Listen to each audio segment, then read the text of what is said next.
At sa wakas naman, after 2 stressful episode, ngayon na may pag-uusapan natin ng wellness dahil pag-uusapan natin about sauna. Ha? Ay, sauna. Akala ko sauna yung masa... Ay, sorry, Direk. Mali ako tuloy ng susuot. Pasensya na po. Sauna pala. State of the Nation address ng ating Pangulo. Pasensya na po. Buti nga ang Pangulo ay taon-taon kung mag-sauna. Ako may asawa po. Sa misis ko, araw-araw ako nag-sauna. Kasi naman yung misis ko, kakapanood ng pelikula o kaya teleserye, akala lahat na napapanood ay nangyari sa totoong buhay. Katabi ko siya, nanood kami ng Netflix. Bila na lang napatingin sa akin dahil pinapanood namin may involved na third party. Bilang patingin sa akin, parang lahat ng nakikita niyo doon ay ginagawa ko. Sabi pa tuloy sa akin Alex baka ginagawa mo sa akin yung mga nakikita na, ano, nakikita ko ba yan? Kasi naman, sa kakapanood yun ng mga teleserye, siyempre ako naman, nag-perform ako sa mga stand-up comedy bars. Siyempre may lumalapit sa akin. Yung pabango, minsan nalilipat sa akin. Tapos, minsan nadadaplisan ako ng mga lipstick. Kaya pag uwi ko, amoy pabango ng babae. Gayet na gayet ang asawa ko dyan. Tapos, o kaya, may lipstick ako. Sa totoo lang, tapusin na natin yan parang hindi ako nagsusorry. Kasi umaga magsusorry ako. Na wala naman akong ginagawa. Kami mga lalaki, sa mga nanonood dyan mga misis, kami ay mga inosente. Wala kami kasalanan pero kailangan ay mag-sorry. Tulad ng lipstick. Sabi nila sa pelikula pag nakakita ng lipstick sa kwelyo, ibig sabihin mga babae, mali kayo dyan. Kaya nga napunta sa kwelyo, hinahalikan kami, umiiwas kami. Napunta sa kwelyo yung lipstick. Yun ang paliwanag doon. Kaya dapat, alam nyo, ayoko na mag-sauna. Dahil sa mga mag-asawa, ang sauna ay sorry na. Okay? Kaya naman, tara! Dito na tayo! Tito Ron, yun ang point ko. Ha? Ano sa tingin mo, Tito Ron? Ang layo ng sauna mo. Pero ano yun? Parang sorry na yun. Sorry na. State of the Nation address. Okay. Yan ang pag-uusapan natin ngayong gabi. Dito sa What's the Point? Ladies and gentlemen, the President of the Republic of the Philippines, His Excellency Ferdinand R. Marcos Jr. Hindi ako pangulo ng aking pamilya. Hindi ako pangulo ng aking kaibigan. Muli na naman nating narinig ang taunang report ng Pangulo sa estado ng ating bayan. Pero matapos ang talumpati at mga palakpakan, sa huli, naunawaan nga ba natin mula sa ulat na ito kung nasaan tayo ngayon bilang isang bansa at kung saan tayo patungo? Higit pa sa mga numero, ramdam nga ba ng ordinaryong Pilipino ang trabaho ng gobyerno? Nakita ba ang mga ipinangako at may aasahan ba sa mga narinig na plano? Matapos ang mga headlines at kwento tungkol dito, busisiin natin ngayong gabi. What's the point of the State of the Nation Address?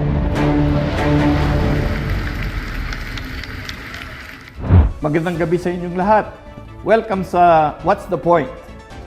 Dito, hindi lang tinatanong kung anong nangyari. Mas gusto nating malaman bakit ito nangyari. At higit sa lahat, ano ba ang punto nito sa buhay nating lahat? Ako si Ronnie Puno at kasama ko pa rin si Alex Calleja. Yes! Hello, Tito Ron! Welcome sa inyong lahat. Sure ako, nalilito rin kayo katulad ko. Para saan nga bang sauna? Bakit ba importante to? What's the point? Yan ang sasagutin natin ngayon, Alex. What's the point of the State of the Nation address? Para dyan, makakasama rin natin mula sa 2nd District ng Caloocan, si Congressman Edgar Erice at ang Senior Deputy Majority Leader ng National Unity Party, coming from the National Unity Party, from the 3rd District of Iloilo, Congressman Lawrence Defensor. Alex, mga big time to ha. Oo nga, medyo. Pag kami pinag-uusapan sa Congress, silang dalawang namumuno ng magkabilang side. Oo, kaya nga Silang dalawa. Kaya may pagbibatas dyan, dumaan sa kanilang dalawa sigurado yan. Kaya nga, bigatin talaga, Tito Ron. Kasama natin yun, kaya nakaka-pressure. Kaya mag-i-step up din ako, Tito Ron. Huwag kayong mag-alala, Tito Ron. Step up din ako. Huwag ka ma-pressure. Ano nga ba ang punto ng SONA? Dati hindi ko pinapansin ng sauna Sa totoo lang, real talk. Kasi bilang estudyante, alam ko walang pasok. Pero ngayon, yung pala yung reporting ng Pangulo nang ginawa niya buong taon. Pero sa totoo niyan, umiikot kami dito sa aming programa para magtanong-tanong sa mga tao sa paligid kung anong tanong nila dyan. Kaya para malaman natin ang tanong ng bayan, eto na, panoorin natin to.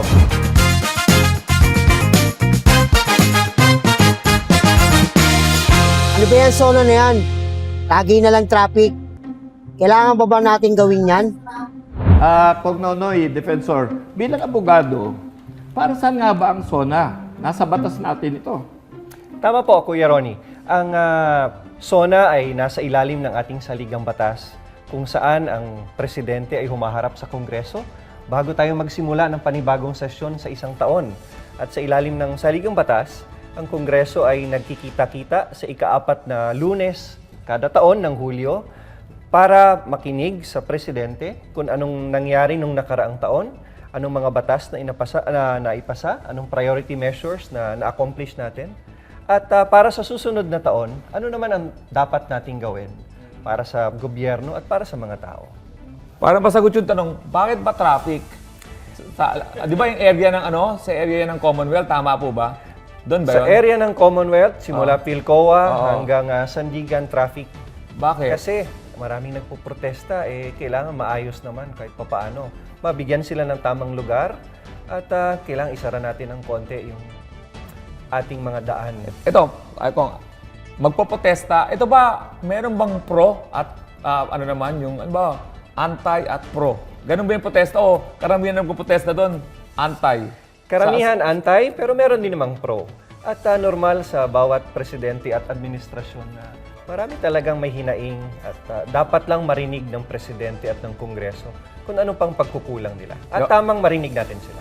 So sa SONA kaya nagta-traffic kasi sa labas maraming mga nagpapakita ng nagpapayag. So yan ang sagot doon sa unang tanong ng nung parang galit na nagtanong sa atin. Pangalawang tanong naman susunod na tanong naman, tignan natin. May epekto ba sa buhay ko yung speech na yan sa SONA? Bakit kailangan kong panoorin? Lahat kasi ng palabas yun eh. So, uulitin ko lang Kung Egay, ano tingin mo? Well, mahalaga na malaman ng mga mamamayan kung ano yung mga pinapangako ng Pangulo. Kasi karamihan sa mga mamamayan nagre-reklamo sa maraming bagay sa nangyayari sa ating lipunan, sa ating bayan. Pero dapat alam nila ano yung pinangako, ano yung dapat na gawin ng Pangulo para sa kanila, natupad nito o hindi. Mahalaga yon. At mahalaga yon dahil may mga susunod na eleksyon. Para sa ganon, malaman na nila talaga kung ano yung mga issues. At sa susunod na eleksyon, kung magdidesisyon sila, meron silang batayan. Tutuloy pa tayo sa isa pang tanong. Tingnan natin ito.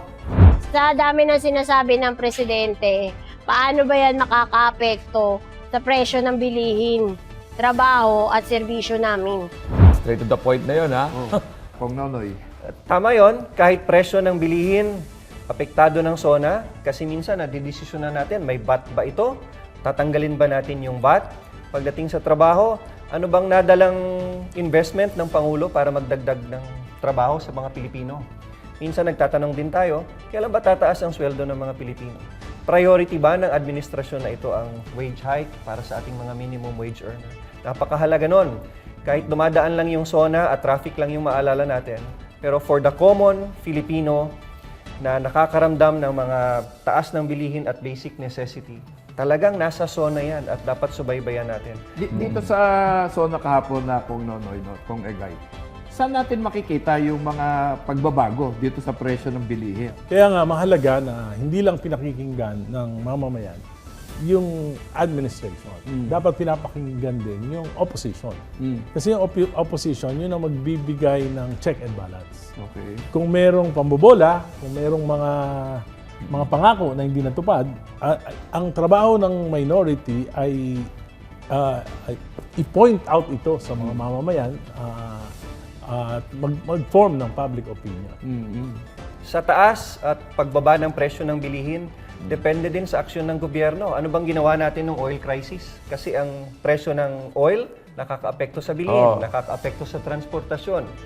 Sabi ng Pangulo kahapon, ang presyo ng kuryente pwedeng bumaba dahil nagtanggal ng systems loss. Kung mas mataas ang supply ng kuryente, pwedeng mas mura ang benta ng kuryente.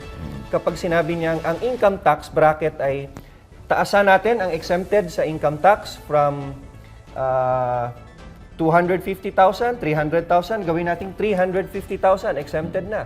So mas mataas ang kakayahan ng taong bumili kapag mas konti ang buwis nilang binabayaran. Yun, diretso yung epekto nun, no? Diretso. Yung exemption na Alex sa tax, kung ang kinikita mo hanggang 350,000 pesos Exempted. a year, Oh. libre ka na, hindi ka na magbabayad ng tax. Pero mahalaga din na yung mga previous SONA ng presidente natin ay ating sinusuri. Baka naman pangakong politiko lang yan. Di ba? Kaya kinakailangan, at yan ang trabaho namin sa minority, hanapin yung mga pinangako na hindi natupad. Ito, speaking of pangako, kilalang kilala si Presidente at laging tinatapon sa kanya to. Pinangako niya, 20 pesos na rice. Ngayon sa sitwasyon na to, ma-achieve ba yun? O dahil sa panangyari sa mundo, yung nangyari sa mundo, malabo?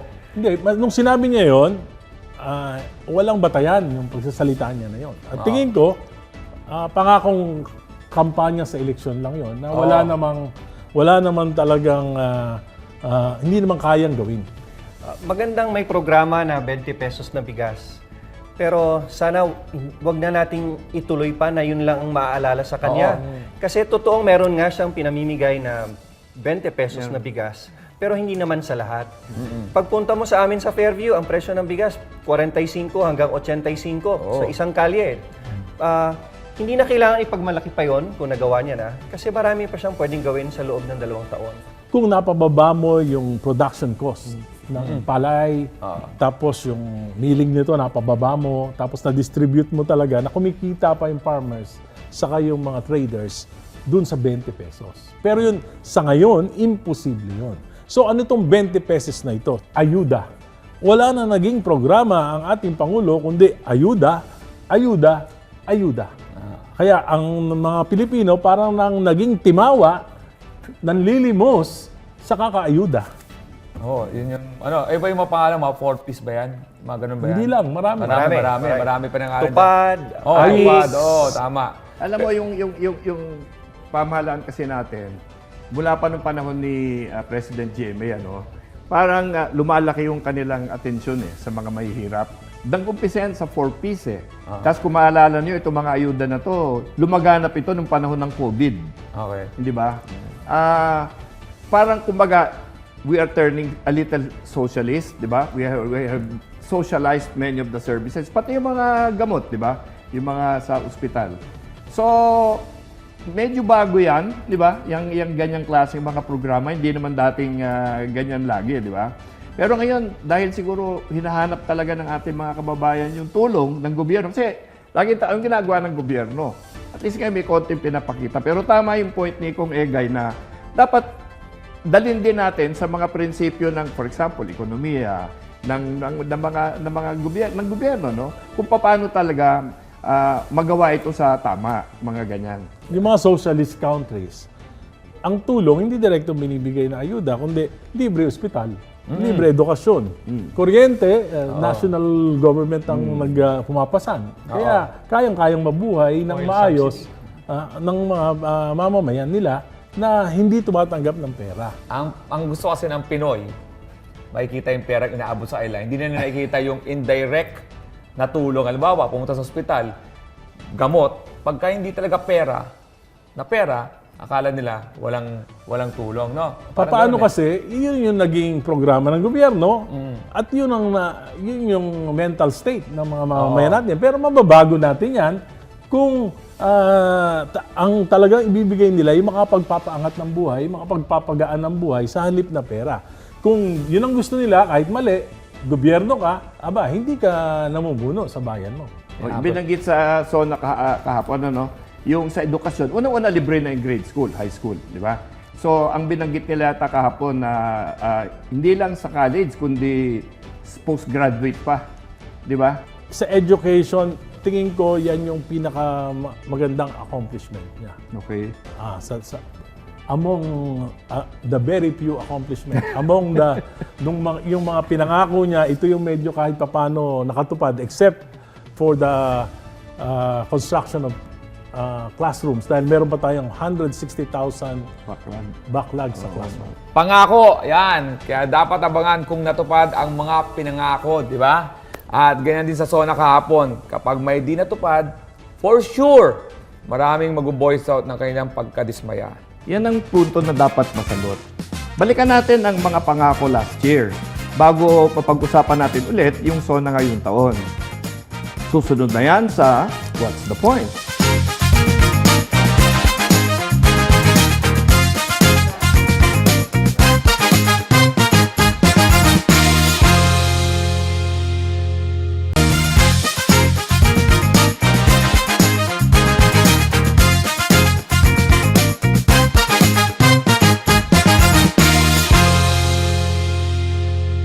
Hello ulit sa lahat sa mga nagtataka ba't ako nakabarong. SONA nga, di ba?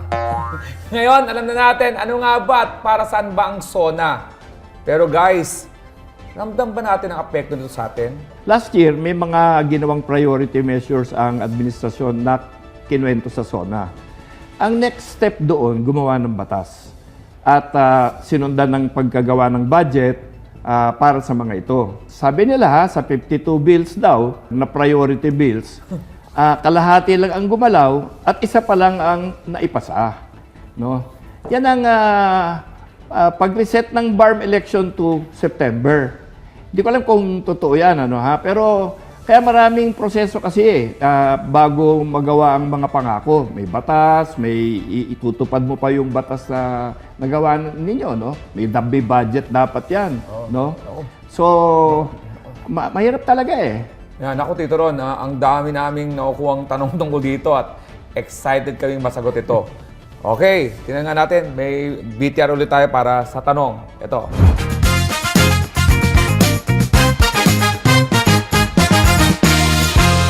Maayos na ba talaga ang kalagayan ng mga estudyante ngayon? Bakit mababa pa rin ang kanilang reading comprehension at patuloy pa rin nahihirapan ng mga public school teachers? Nako, tungkol sa edukasyon to. Hindi simpleng edukasyon lang ang kailangan ng Pilipinas, but we need quality education. At ang ugat ng naging problema ng Pilipinas ay ilang taon nang nakalipas na hindi maganda ang reading and comprehension ng ating mga estudyante simula sa primary school, elementary hanggang high school. At hindi mo magagamot yan sa isang taon through the SONA. Dapat taon-taon may programa kang mabuti para maiangat ang kalidad ng ating edukasyon, ang kalidad ng ating mga classroom. Natutuwa ako, narinig ko kahapon ang Pangulo na sabi niyang may mga programa siya tungkol sa ating mga teachers para ma-promote sila at maganda ang kanilang kalagayan. But it will not address the problem of education at the root level. Siguro mararamdaman natin yan 3 hanggang 5 taon. At pag nakita natin ulit ang international survey, malalaman natin kung nag-improve tayo. So it's a work in progress, but at least we stop corruption in the education sector and we address the needs of our teachers, and I hope that we can continue to address the needs of our students pagdating sa quality education, not just education. Yung ganyan, very complicated yan, di ba? Ang daming factors na kasali dyan. Kung During the time of President Aquino, nung pumasok siya, merong 150,000 backlog sa classrooms. Nung lumabas siya, matapos ang kanyang termino, 0 backlog. Talaga. Ngayon, sa 6 na taon ni Presidente Duterte at sa 4 na taon ni Pangulong Marcos, bumalik sa 160 plus ang backlog ng classroom. Siyempre, dumadami yung mga... Backlog, ibig sabihin, walang papasukan mga estudyante, no? Nagkakadalawang shift. Wala na talaga. Siksika na yung mga estudyante.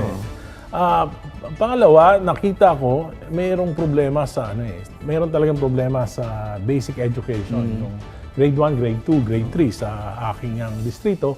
Ginagawa ko, 1,000 yung nahanap ko na hindi pa marunong bumasa at sumulat, grade 1, grade 2, grade 3. Kaya tinuturuan ko pa tuwing Sabado. Wow. So, bakit walang programa sa mga nakikita natin na talaga namang malawakan at malalim na problema sa education poverty sa mga public elementary schools? Alam ko pinag-aaralan ni Secretary Angara yan eh. Saka maraming mga dalubhasa na pumapasok dyan. Kasi nagbabago mundo. So siyempre pati yung edukasyon na hindi makasabay kuminsan sa mga kilos sa mundo no. Pero di ba nutrition factor din yan? Malaking factor yun. Mahirap magturo sa estudyanteng gutom, lalo na sa mga far-flung barangays. Pag taga-bundok ka, pag malayo ang barangay nyo, maglalakad ka pa ng 2-3 kilometro, gutom ka. At pati teacher, naglalakad din kasama mo. So, ang nutrition at ang feeding program ng DepEd dapat mas matatag at mas maalagaan ang mga batang estudyante sa murang edad pa lang. Sundot na tanong. Ito ba dahil din ba ito sa mga, yung rigodon ng mga nag-handle, di ba? From different Secretary Education, tapos lumipat kay Sani Angara, tapos meron din tayong sa batas, pag nag-minority, majority, lipat tayo ng committee. It's more of a problem dun sa DepEd mismo. Okay. Kasi dapat yung approach, mga approaches sa elementary, lalo na sa elementary education, dapat case to case. Yung rural area, urban centers, mga depressed areas, may iba-ibang problema. Ako, ang ginawa ko sa aking distrito, nagkaroon ako ng education summit sa bawat school. Kaya alam ko lahat ng problema sa bawat school. Alam mo ba kung anong number 1 na problema ng public education ngayon? Magulang. Oh, bakit? Hindi sila ganong interesado sa edukasyon ng kanilang mga anak. Hindi katulad noon na pinapalo tayo ng mga tatay natin. Ngayon, dahil siguro sa kahirapan, sa maraming bisyo, napapabayaan nila yung mga anak nila. So dapat yung mga ganong problema, yun ang masasagutan dapat ng Department of Education. Ako, ang ginawa ko, may gumawa ako ng programa, Wanted, Mabubuting Magulang. Nagkaroon ako ng mga counseling, Dialogue. Carrot and stick doon sa mga magulang na may mga problema na approaches. So, dapat talaga case-to-case basis na yan.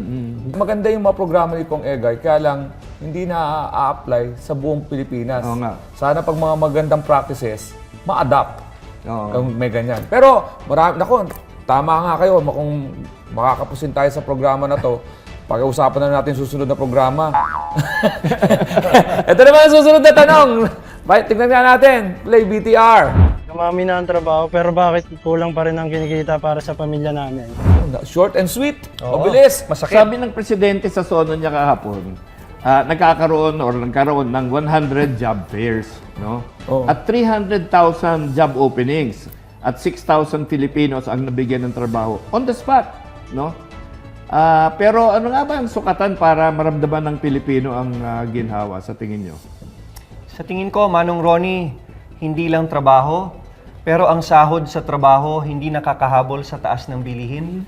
Hindi po pwedeng regional tripartite wage board lang ang asahan natin. Dapat magkaroon tayo ng national legislated wage hike na lahat ng rehiyon ay sabay-sabay na tataas. Kung nagkakaroon sana tayo ng wage hike taon-taon lang, kahit 50 pesos, 100, isipin mo, for the past 37 years, walang national wage hike. Kung pumayag lang sana tayo noon, paunti-unti ang taas na ng sahod ng mga tao. So para sa akin, mabuting tumaas ang sweldo sa NCR, pero pareho pa din ang presyo ng bilihin sa Ilocos, sa Mindanao, sa Visayas, hindi lang sa NCR. So for me, I have a bill, it's called the staggered wage hike. Dapat umangat ang sweldo na hindi sinisira ang mga industry at mga employer natin. Dahil sa population ng Pilipinas, napakagandang magnegosyo dito. Alam mo, marami dito mga Chinese na talagang halos wala na makain sa China noon, nagpunta dito, nagnegosyo. Marunong silang magnegosyo. Kung natuturuan natin yung mga Pilipino, mayayaman na yung mga Chinese Tayo mga empleyado pa rin. Sabi ko nga, instead of ayuda sa DSWD, dapat yung Sustainable Livelihood Program. Tama yan. Tsaka ano din, sana Kuya Alex, nakikinig ang private sector sa atin. Tulungan nyo naman ang mga empleyado nyo na kayo ang magkusang magtaas ng sahod. Sana nakikinig ang NEDA at DepDev sa atin. Endorse a wage hike, hindi yung kayo ang haharang ng wage hike para sa mga manggagawa. It's a synergy between the government, Congress, and the private sector para umangat talaga ang antas ng buhay ng manggagawa. Speaking of may datos ba o data ng, halimbawa, yung graduate na isang Pinoy, nakakapasok siya doon sa akmang trabaho or dahil sa kakulangan sa trabaho, oo nga may trabaho pero hindi naman yun ang pinag-aralan niya. May mga ganun ba tayo? May datos tayo at siguradong hindi maganda yung datos. Kasi minsan, overqualified ka sa posisyon na mababa ang sweldo pero para lang may pangtustos ka sa pamilya mo. Let's go! Let's do it! Okay. Mag-abroad na lang. O, di ba? So, Sayang. yung pagtaas talaga ng ng salary kasi buti pa ako taon-taon tumataas yung blood pressure ko eh. Ayan. Hindi lang, pero hindi rin mo rin lang masisisi yung mga employers. Una, fuel cost. Pangalawa, yung dollar exchange rate natin. Pangatlo, yung buwis at yung mataas na kuryente. So, lahat yun papasok nila yon dun sa produkto nila. Pag pinasok nila sa produkto nila lahat yon at hindi sila magtitipid, walang bibili. Pwede ba Malulugi kitang kontrahin sila. doon? Kontrahin Pwede, ng konti. pwede. Yung mga malalaking industriya at malalaking kumpanya, yun ang may mga pinakamaraming empleyado. Pero imbis na ibigay mong dividendo sa mga shareholder mo, iangat mo na lang at gawin mong permanent yung mga job hire mo, di ba? So sa tingin ko, ano pa din, private sector, government, and Congress. Kapag nagtulungan, kaya natin kahit konti lang. Pero yung pinakamalalaking kumpanya, yun yung pinakamalalaking sahod. Tama. So ang dyan, tulong-tulong dapat. Tulong-tulong Alex. talaga. Okay. At bago pa tumaas ulit yung aking blood pressure may tanong naman tayo tungkol sa healthcare. Ito, panoorin natin. Okay, sabi, madali na raw magpagamot. Pero bakit meron akong kakilala na nang magpa-check up siya, hindi siya natanggap agad kasi kulang daw yung pera niya. Naku, may kakilala. Marites na marites, no? may kakilala ako. Ayan, sagutin mo yan. Yung mga government hospitals, dapat talaga libre. Hindi na kailangan yung mga yakap-yakap, hindi na kailangan yung mga GL. Dapat libre pagka talagang depende doon sa walang kakayahan talaga, dapat libre na talaga. Yung mga zero billing, naumpisa na ba yan? Tingin mo? Hindi kasi maliwanag yung yung data natin kung sino dapat yung mag-qualify doon. Yun ang problema. Sa ospital. Sa ospital. Kaya kung minsan, nakikita mo kahit milyonaryo nakakakuha ng GL eh. Hindi. Pero ang diga ng Department of Health ngayon is that nag-umpisa na itong zero billing sa mga In fact, kanina kahapon sa SONA, may 3 lumabas milyon na ilan na yung nabigyan ng zero billing. Maaari namang pong totoo yun, lalo na sa mga government hospitals natin. Pero ang problema talaga sa healthcare, access to healthcare kasi kulang ang mga ospital. So katulad yan kapag nasa probinsya ka, napakalawak ng Iloilo, napakalawak ng Cebu, Pangasinan, at hindi accessible ang quality healthcare para serbisyohan ng 1 o 2 public hospital. Saan pupunta yung tao? Pupunta pa rin sa private hospital for quality healthcare. At hindi mo maiiwasan minsan na hindi mo magamit ang pera ng gobyerno pag pumunta ka sa St. Luke's, sa Medical City, o kaya sa magandang ospital. So sa palagay ko, kung ganun karami ang pera ng gobyerno, dapat mas madali ang pag-download na accessible sa pangkaraniwang tao na magamit niya sa private hospitals and private healthcare. Kasi kulang ang healthcare system sa buong bansa. Kasi sa pag-presentation sa SONA, nakikita na sinasabi, we will provide, halimbawa, 3 million beneficiaries. Pero hindi binabanggit ilan ba yung nangangailangan. Baka naman, for example, sabi, 6,000 jobs. Kung 1 million yung nangangailangan, walang trabaho, tapos 6,000. So makikita mo yung disparity. Dapat talaga maliwanag ano yung pangangailangan at ano yung kayang ibigay ng gobyerno. Para hindi umaasa. Ang mangyayari niyan, meron palang programang gobyerno na Zero billing. Zero billing. Tapos lahat aasa ng zero billing. Yung pala, ito lang ang kakayanan. Dapat maliwanag yung data. Pero maganda na rin ang hakbang ng gobyerno. May improvement sa pagbigay ng pondo sa mga mahihirap. Mas maganda lang lakihan para mas lalong accessible para sa lahat. Ang pangarap ko, Tito Ron, sana balang araw, wala nang kaibahan ang serbisyo ng pribado at publikong ospital. Kasi ngayon, parang may ganun ang stigma ng mga center Nako, punta ka dyan. Serbisyong rin yan, bahala ka. So sana maging standard at maging up to par with the private hospital. Competence. Oo, yun naman yung hinahanap natin. Ito na yung ating, meron pa bang magtatanong? Ayan, meron pa rin palang pahabol. Tingnan natin. Ito ang huling tanong tungkol sa mga pangako nung SONA 2025. Sabi ng Presidente sa mga kurakot, sa mga flood control, mahiya naman kayo. May nananagot na ba talaga sa flood control? At naayos na ba ang problema sa flood control? Kung naapekto ng flood control yung nagtanong ngayon. Binaha yung bahay. Binaha talaga. Yun ang concern niya eh. Alam mo si Kong Egay, may ano yan eh. May report card na ginagawa yan every year eh. No? Ano bang sabi sa report card mo dyan sa mga Flood tinatanong control? nila? Sa flood control? Oo, ano sabi? Sa akin, bagsak na bagsak. Sapagkat pinipili lang kung sino yung iniimbestigahan. At nakakaawa nga ngayon si dati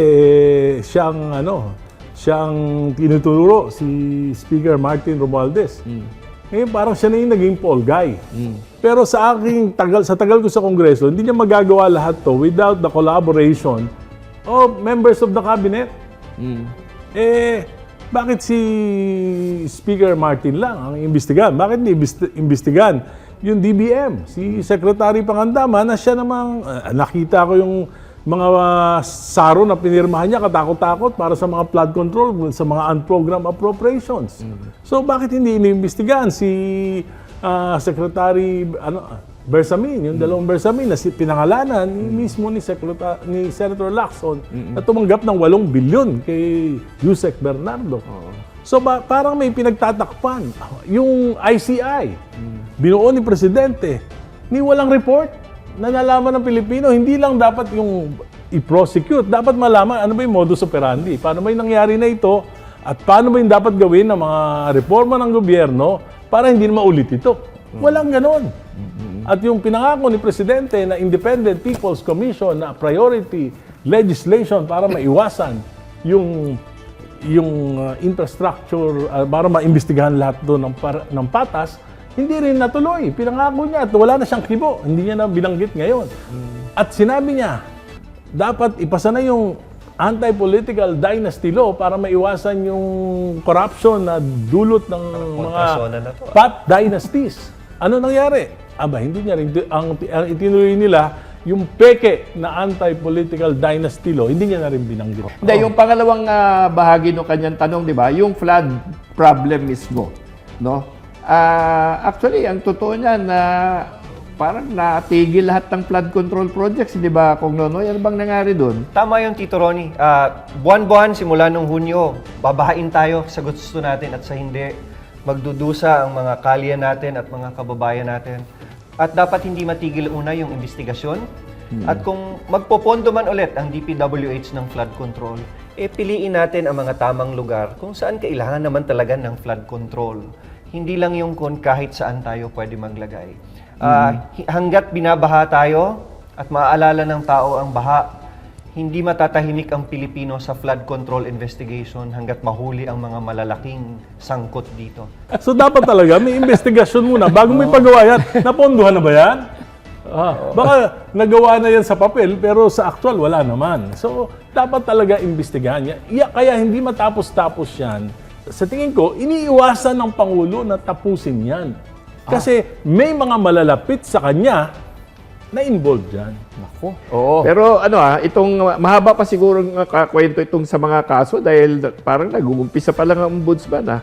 Sana Ilan po, pa lang, nag-umpisa pa lang at dapat wag muna matapos. Dapat magtuloy-tuloy. Pero mas mahalaga sa prosecution, mas mahalaga sa prosecution na maimbestigahan ano yung naging proseso ng pag-aabuso at pandarambong na ito para hindi na ito maulit. Para may diba? Pero kung parang prosecute ng ganito, for example, yung 25 billion na sinabi ng Pangulo na na-recover. Na-recover ba talaga yun?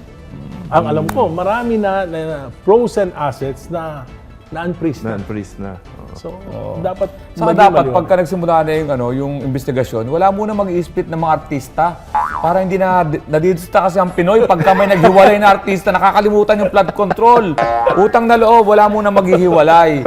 Ngayon, marami pa tayo pag-uusapan. Excited ako dito, interesado talaga ako Pero bago ko sabihin itong spills ko, i-monitor muna natin. Si Kong Nonoy, ang unang tawag kay Tito Ron ay Kuya Ron, naging Manong Ron, at naging Tito Ron. Sa susunod, abangan natin, ano ba ulit ang tatawag niya kay Tito Ron? Chairman Ronnie!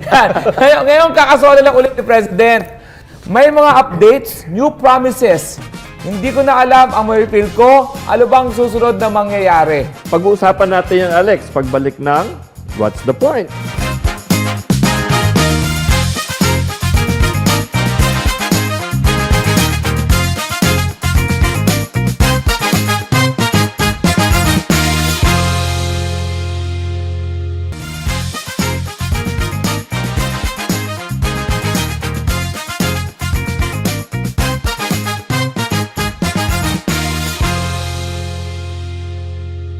Welcome back dito sa tambayan namin dito Ron sa What's the Point?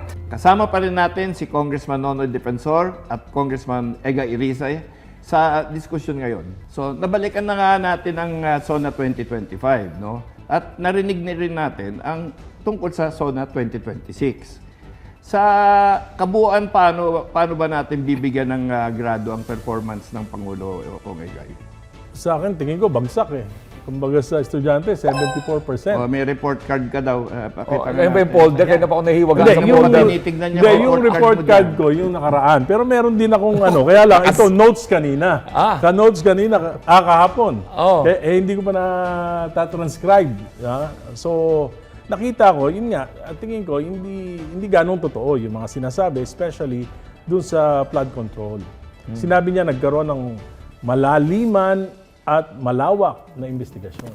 Pagdating sa pag-unlad ng ekonomiya, ito mas mababa pa ang GDP natin kaysa nung pandemic. Nung nakaraang quarter is 2.8%. Ang projection sa August 8 lalabas na yung GDP for the second quarter. Ang balita ko between 1.4 to 2.6%. So babagsak na naman. Pero hindi kaya yung isa sa pinakamalaking factor dyan, yung gera sa Middle East? Kasi nag-umpisa na naman ngayon. Tumigil na, umpisa na pero naman. marami namang mga bansa sa Asia, Southeast Asia especially, yung Vietnam, Cambodia, na dumanas din ng Na walang langis problema. din. Taiwan. Pero ayos naman sila. Hindi naman gano'n. Tayo ang pinakamataas ang inflation rate dito sa Southeast Asia, 6.2%. Di ba? Tayo pinakamababa ng GDP. So, speaking of tuloy-tuloy natin ang tanong na to bago tayo saan mapunta. Ito na ang aming panguling tanong. Ito, panoorin natin to. Pagod na ako sa mga pangakong napapako. Paano ko ba malalaman kung nagagawa ang mga pangako na to? Oh, yan mala teleseryeng dialogue, no? Pagod na ako sa mga pangako. Yan. Ano bang masasabi dyan? Sa pangkalahatan, kung nakikita mong gumaganda ang kapaligiran mo, ang transportasyon, ang trabaho, ang ekonomiya, ang presyo ng mga bilihin, at siguro sa personal din, nakakapag-aral na ba ang mga anak ko? Ang safety at security ba ng pamilya ko pag naglalakad ay na-assure ng gobyerno? May peace and order ba? So, dalawang bagay siguro para sa administrasyon na ito, Chairman Ronnie. Economy and justice. Sa ekonomiya, we will see that kung bababa ang inflation, bababa ang mga taxes natin, ang gasolina, maaayos ba ang presyo, magkakatrabaho ba? At pagdating sa hustisya, ang mga pinangako bang kurakot, makukulong ba talaga? Kung Egay, gusto nila malaman paano daw sila pwedeng gumawa rin ng report card, kagaya mo. Well, Paano yun? napakamahirap talaga para sa napakaraming mamamayan. Sa aking pag-aaral, sa aking distrito, yung mga pinakamahirap parang wala ng panahon na tingnan. Parang hirap na sila na humanap ng kanilang kakainin, makababuhay na lang sa isang araw-araw. Kaya nagde-deteriorate talaga yung mga maraming pamilya, lalo na sa mga may hirap na kalungsuran. Ang masama nun, ang epekto nun dun sa mga anak. Kaya ayon sa pag-aaral, napakarami ng mga public school, elementary school children yung stunted na. Pero meron ding obligasyon yung mga mamamayan. Ang obligasyon nila talagang pag-aralan nilang mabuti. Gaya ngayon, obligasyon nyo manood ng SONA, obligasyon nyo na sa abot ng inyong kaalaman ay alamin nyo kung natutupad ba yan. Ano yung sa tingin mo yung mga importanteng pangako na dapat subaybayan ng ating mga kababayan? Sana subaybayan natin ang pangako sa edukasyon na tututukan ng husto. Sana habang pinapasa natin ang pinakamahalagang batas sa bansa sa isang taon o ang General Appropriations Act o ang annual budget, dapat na ilalaan ang tamang pondo sa mga pinakanangangailangang sektor at mga ahensya ng gobyerno. Bawasan na natin yung flood control kung hindi kailangan. Bawasan natin yung mga asphalt overlay na yan na hindi kailangan. Ilagay natin sa agriculture, healthcare, dapat mas accessible para sa lahat. Sandali lang. Kung Nonoy, hindi ka pa nagbigay ng score mo. Nagbigay ng score si... Huwag mo nang tanongin. Huwag muna natin para Baka ma-compare matanggal yan na senior deputy, minority Hindi leader. tayo pantay sa program. Nagbigay ng mababang Dalawa lang yan. Gagawin mo siya sinungaling o kaya matatanggal Oy, siya. nakikinig ako sa inyo, ha? Kayo nagbigay ng mababang ano, di ba? Obvious naman, bababa ang score nyo. Kaya para naman, para in fairness. Para may score, Oo. para sa akin, 6 out of 10. Pumasa, pero marami pang dapat gawin. Ayan naman pala eh. Maraming dapat gawin. At Okay. una doon ang accountability issue nitong administrasyon na to. Pag di nila pinatuloy ang investigasyon nila sa corruption, sa integridad, hindi tataas ang rating ng presidente. 350,000 pesos. Minimum income tax Minimum threshold. for a year. Tingin ko, Consuelo de Bobo lang yun. Konti lang. Konti lang yung makikinabang doon. At ang masama, babawasan mo yung kita ng gobyerno. Saan mo kukunin? Kaya dapat, hindi lang yung babawasan, dapat may dadagdagan. Sino yung mga dadagdagan? Yung mga pinakamayayaman. Bakit takot na takot ang gobyerno na ito na yung mga pinakamayayaman ang Dagdagan ng buwisan? tax. Nakita mo, bumibili ng mga aeroplano, ng mga helicopter, bumibili ng mga mansyon. Pero dapat nakikinabang sila sa resources ng bayan, dapat mas malaki yung kanilang kontribusyon kaysa dun sa nagugutom. Ayan. Ang ganda ng diskusyon natin, Tito Ron. Pero, naku, kailangan natin matapos to dahil magagayad sa atin ang mga susunod na mga programa. Yan. Thank you sa mga bisita natin. Yes, sir.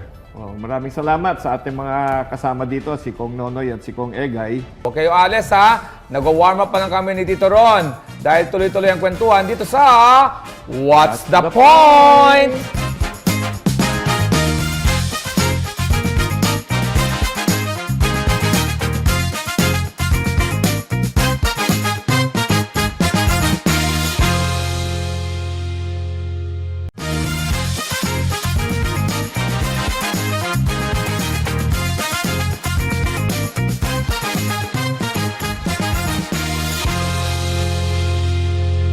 Yan, Tito Ron. Naku, nakaalis na mga bisita natin. Naalaman natin bakit kailangan ng SONA at anong dapat bantayan dito. Kontra sila, malumanay magsalita si Kong Nonoy. Tapos si Kong Egay naman, medyo parang passionate. Parang di mo alam na magkatunggalian sa Congress, ano? Doon pa anumin natin what's the word? Ang gusto ko natuturo ko dito yung systems loss. Ang systems loss, in short sabihin, jumper no? Parang ganun parang ganun sa mga hindi alam na mga gumagamit, yung mga naikisaksak. Pero kay Kong Egay, bola lang daw yun. Hindi, yung systems loss, kung anong pinalabas na kuryente ng kumpanya, ang nasisingil nila, hindi yung buong halaga. Kasi yung nandun sa mga dapat nilang singilin, mas mababa doon. So, yung diferensya, tawag ng kumpanya, systems loss. Okay. So, yan kasi ang sinabi ni President na tatanggalin na ang charge sa systems loss. Sa electric bill mo kasi. Oo. Titignan mo lahat ng breakdown doon. May isang linya doon, systems loss. Malaki Malaki ba? Oo. Malaki. Sa mga nagsusona ng mga Pangulo, may natandaan ka ba nagsalita na hindi niya nagawa? O talagang lahat, Sa totoo lang, siguro wala pang nakakatupad ng lahat ng pinangako nila. Sana meron. Sa lahat ng mga pangulong naalala ko. Hindi, mahirap kasi talaga. I mean, ang dami mong sasabihin, lahat ng mga hinaing ng mga kababayan natin, siyempre, tutugunan mo, di ba? Pero, alam mo, maraming mga pwedeng humarang dyan Biglang nagbagyo ng matindi, biglang nag-El Nino, nag-La Nina, yung mga ganon. Maraming mga natural na dahilan kung ba't hindi nila magagawa yan, di ba? Ang sana lang, ang hindi magiging dahilan yung hindi mahusay yung mga gumagawa ng trabaho nila, di ba? Yung problema kasi kung minsan ganun talaga. Sa narinig ng SONA, ano yung tumatak sa inyo? Alam mo, ito kasi ang administrasyon na to, pang-4 na taon na So, 2 na lang naiiwan. So, yung mga polisiya na dapat maisabatas, marami doon nagawa na nila. No? Pero ang nakikita ko talaga sa Pangulo kahapon, yung talagang inaalala niya yung kondisyon at saka yung mga hinaing din ng mga medyo mahirap sa atin, no? Kaya marami siyang sinabi tungkol sa assistance to indigent communities, yung AIX. Binanggit niya ng husto yung tupad, binabanggit niya yung mga job fair na nagkatrabaho, binabanggit niya yung medical assistance, ano? Dahil sa totoo naman sa distrito ko halimbawa, talagang yun ang mga tinitignan ng mga ating kababayan. Kasi ang kailangan nila alalay ngayon. So sa tingin ko, yan ang isa sa mga ginagawang maayos ng ating administrasyon ngayon. Ang kagandahan din sa napansin ko, wala na mga pagandaan ng mga damit, no? Dati kasi mga nakarang SONA, ginawang may red carpet eh. Oo Buti, nga. tinanggal niya yun. Oo, Tinanggal inalis na niya yun. Inalis niya yun, tama yun. Kasi lalo lang nagpapakita ng karangyaan na Totoo. tapos magre-report bigla ng kahirapan. Tapos ang una mong pinakita, yung mga damit ng mga relo nilang mamahalin. mamahaling damit. Buti, tinanggal niya rin yun. Tama. Oo. Saka maganda rin yung bitaw ha. Medyo nagbabasa ako ng mga social media. Binitawan niya yung hindi ako pangulo ng pamilya, hindi ako pangulo ng kaibigan. Mukhang doon siya sa first ano niya sinabi, watak yun na nag-viral kagad. Yung sa flood control issue, nadaanan niya ba na sapat ba yung sinabi niya? Nasabi niya yung pinsan niya, kaya nga sinabi niya na pangulo ako ng hindi ako pangulo ng pamilya eh. Alam mo, kasi ang nasa isip natin lahat, ang presidente kayang gawin lahat eh. No? Ang nakakalimutan natin kuminsan, may yung hustisya, hindi niya departamento yung pag-administer nun. Kaya tayo may judicial branch of government. Hiwala yan sa executive eh. No? So, yung pagkukuha ng hustisya dito sa mga nangyayari, wala naman sa kamay na talaga yan. No? Yung mga taong gumagawa niyan sa Department of Justice kasama, pero yung ombudsman, walang pananagutan ng ombudsman sa ating Pangulo. No? Ngayon, yung sa baha, kami sa Antipolo, sa distrito ko, madalas kami binabaan, tagal na. No? Ang malungkot dyan, dito sa nakaraang taon, na-hold lahat ng mga pondo para sa baha. Yun, ang tingin ko, dapat tutukan nila. Wala namang binabanggit si Pangulo na titigilin niya yun. Sinabi niya tinigil last year nung medyo laganap yung mga akusasyon ng tao. Pero ngayon, wala naman sigurong akusasyon. Sinabi nga niya, binaba na yung mga standard cost eh. Kung anong presyo ibibigay mo sa bidding, hindi na pwedeng kasing taas nung dati. Sana sapat na yun para ipagpatuloy nila yung mga programa sa pagtigil ng baha. Pagkatapos ng lahat ng kwentuhan, ano nga ba ang punto ng SONA? Malalaman natin yan sa pagbabalik ng What's the Point?